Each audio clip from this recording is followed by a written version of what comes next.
예, 저요? 예, 충남 논산 계령 금산 출신의 김종민입니다. 예, 후보자님, 저는 조금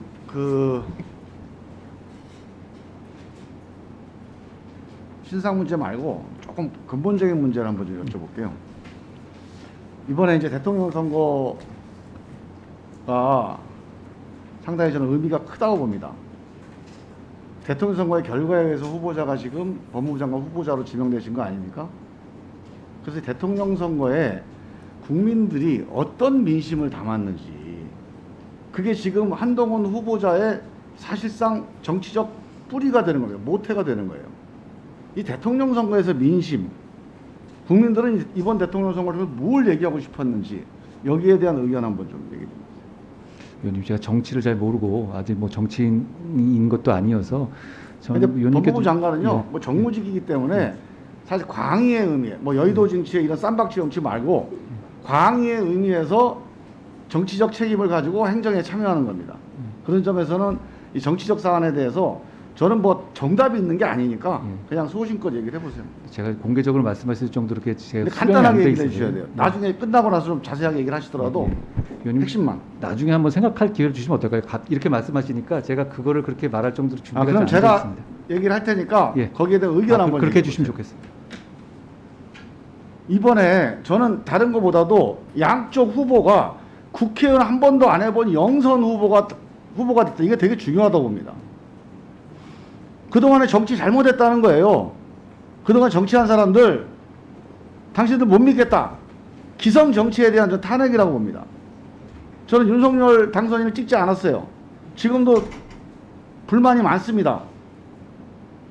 그런데 윤석열 당선인을 정치 하나도 안 해본 사람, 지금 하는 거 보면 되게 좀 허술해요. 걱정이 많이 됩니다. 그런데 이 사람을 왜 뽑았을까, 국민들이? 저는 윤석열 당선인이 정치를 잘할 것 같아서 뽑은 사람 별로 없다고 봐요. 안 해봤기 때문에 뽑은 겁니다. 기존 정치가 마음에 안 드니까 비토하고 기존 정치에 대해서 심판한 거죠. 그 호감도가 되게 안 높은 비호감 대선이라고 그랬잖아요. 예. 그래서 저는 윤석열 후보도 내가 이겼다. 전 이러면 잘못된 길로 간다고 봅니다. 우리 민주당도 졌지만 잤어. 저는 이거 찬성하지 않습니다. 누구든 이번 정치는 기존 정치에 대한 심판이다. 이렇게 절박하게 생각하고 바꿔나가야 된다. 이번 정치의 유일한 메시지는 저는 정치 바꿔라. 이겁니다.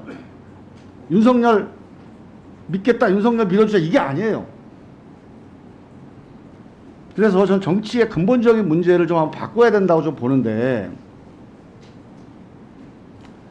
혹시 우리 후보자께서는 이제 정무직 공무원을 해야 되니까 정치에서 가장 중요한 정치의 목적이라고 할까요? 근본적인 가치. 뭐 이러면 너무 또 포괄적이니까, 예를 들면 정치에서 통합이 더 본질적이라고 봅니까? 정의의 실현이 더 본질적이라고 봅니까? 정치의 본질적인 목적이 굳이 둘 중에 하나, 둘 다 중요하지만 둘 중에 하나 본질적인 가치를 따지면 둘 중에 어느 쪽입니까? 같은 말씀이지만 저는 잘 모르지만 그냥 아주 아마추어로서 보기에 저는 정책 공공선의 추구고 그 과정에서 이해관계 조정이라고 생각합니다. 정의요? 공공선의 추구를 하는 과정에서 이해관계를 조정하는 거라고 생각합니다. 그게 이제 정의의 교과서의 정의고, 그렇습니다. 제가 한 질문은 통합이냐 정의구현이냐, 이게 정치 현장에 있으면 아마 장관하시면 이 질문을 끊임없이 부딪힐 겁니다. 매번 문제, 야, 검찰개혁법 이거를 통합을 위해서 찬성할 거냐, 정의구현을 찬성할 거냐, 이런 고민들을 하게 돼요. 정치에서는. 예. 저는 여기에 대해서 한번 생각을 좀 해보시기 바랍니다. 예. 제가 보기에는 정의는 다양하다고 봅니다. 서초동의 정의가 있고 광화문의 정의가 있는 거예요. 검찰개혁에 대해서 서초동 민심과 광화문 민심이 쫙 갈라진 거 아시죠? 네? 정의라는 게 그런 거예요. 보수의 정의가 있고 진보의 정의가 있습니다. 이 서로 다른 정의를 어떻게 하면 하나로 모아내서 공동체를 유지시키느냐. 그게 바로 지금 얘기한 공공선입니다. 공공선을 위해서 통합적인 브릿지 역할, 다리 역할을 하는 거, 이게 정치예요. 사회는, 국민은, 공동체의 다양한 집단들은 각자의 정의를 주장하는 게 정상입니다. 그런데 우리가 정의구현이라고 하는 이 트랙에 빠져버리면, 정치마저도 거기 빠져버리면 우리 사회에서는 이 통합의 다리 역할을 할 데가 없어요. 지금 대한민국이 그렇습니다. 제가 이 얘기를 하면서 당신들 정치 그렇게 해놓고서 뭔 소리냐? 아마 그렇게 얘기하실 거예요. 맞습니다. 정말 우리가 반성하자고 하는 얘기예요. 근데 제가 답답한 거는 우리 정치권이 반성해야 됩니다. 저부터. 저같이 정치 지금 재선이고 제가 청와대 경력보다 하지만 20년 정치권에 있었는데 이런 식으로 국민들한테 탄핵받고 심판받는 정치를 해오면서 정말 자괴감이 듭니다. 정말 반성해야 되는데 저는 윤석열 당선자가 이 국민의 민심을 알았으면 저는 한동훈 법무부 장관을 지명하지 않았어야 된다고 봐요. 지금 오늘 나와서 수사 다 잘했다, 우리 딸은 문제가 없다, 대학 입시 아직 안 할 거다 이렇게 얘기하지만 그걸 보고 국민들이 적어도 절반의 국민들은 정말 가슴이 바위덩 하나 얹어진 거 답답할 겁니다. 찬성 안 할 거예요. 왜? 한동훈 지금 후보자의 지금 위치가 지금까지 이렇게 둘 중에 하나, 나는 이쪽이 정의다, 이 한쪽에 서 있었어요.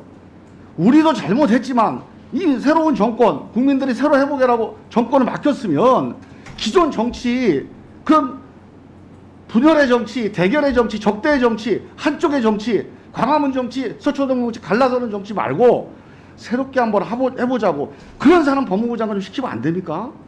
그리고 한동훈 후보자가 능력이 있어요. 저는 있다고 봅니다. 그러나 능력만 가지고 하는 게 정치가 아니잖아요. 이 국민들의 민심을, 이 갈라진 민심을, 서초동 민심과 이 광화문 민심, 이 쫙 갈라진 민심을 이어붙일 수 있는 다리로 법무부 장관을 좀 보내주면 안 됩니까?